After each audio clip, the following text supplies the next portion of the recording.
இப்போது இன்றைக்கி வீடியோவில் நம்ம என்ன பார்க்க போகிறோம் அப்படின்னா வாட் இஸ் மியூச்சுவல் ஃபண்ட்ஸ் அப்படின்றத பற்றி பார்க்க போகிறோம். மியூச்சுவல் ஃபண்ட்ஸ்னால் என்ன அப்படின்னு ஃபஸ்ட்டு பார்க்கலாம். அதுக்கு என்ன நம்ம முதல்ல தெரிஞ்சுக்கணும் அப்படின்னா சேவிங்ஸ்னால் என்ன, இன்வெஸ்ட்மெண்ட்ஸ்னால் என்ன அப்படின்னு நம்ம பார்த்துக்கலாம்.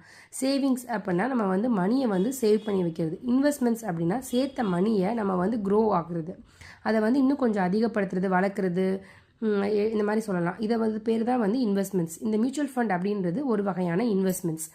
இந்த இன்வெஸ்ட்மெண்ட்ஸில் என்னென்னலாம் இருக்கும் அப்படின்னா நம்ம ஸ்டாக்ஸில், பாண்ட்ஸில், அதர் செக்யூரிட்டிஸ் இதிலெல்லாம் நம்ம வந்து இன்வெஸ்ட் பண்ணுவோம். அதுதான் மியூச்சுவல் ஃபண்ட்ஸ் அப்படின்றது. அதை எப்படி டிஃபைன் பண்ணுவாங்க அப்படின்னா ஒரு யூனிட் வாங்கியிருக்கோம், 2 யூனிட் மியூச்சுவல் ஃபண்ட் வாங்கியிருக்கோம் அப்படின்னு சொல்லிட்டு நம்ம டிஃபைன் பண்ணிக்கலாம்.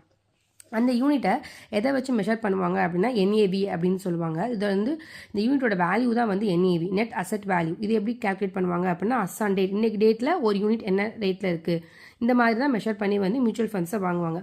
சில பேருக்கு டவுட் இருக்கும், மியூச்சுவல் ஃபண்ட்னா என்ன, அப்போ ஸ்டாக்னா என்ன, இந்த மாதிரி 2 டவுட் வரும். மியூச்சுவல் ஃபண்ட்ஸ் அப்படின்றது ஸ்டாக்ஸ், பாண்ட்ஸ், அதர் செக்யூரிட்டிஸ் இது எல்லாத்தையுமே மிக்ஸ் பண்ணியும் வாங்கிக்கலாம், இல்லை ஸ்டாக்ஸ் மட்டும் வாங்குறதுனாலும் வாங்கிக்கலாம்.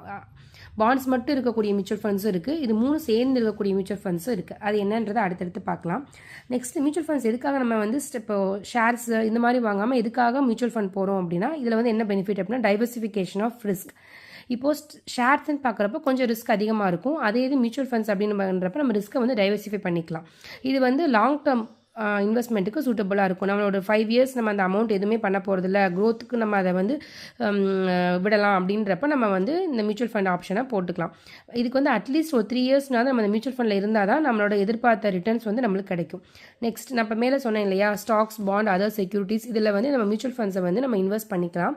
ஸோ அதை தான் வந்து என்ன பண்ணுறோம், அது பேசிஸில் இந்த மியூச்சுவல் ஃபண்ட் வந்து இந்த மாதிரி 4 கேட்டகரிஸ் இருக்குது.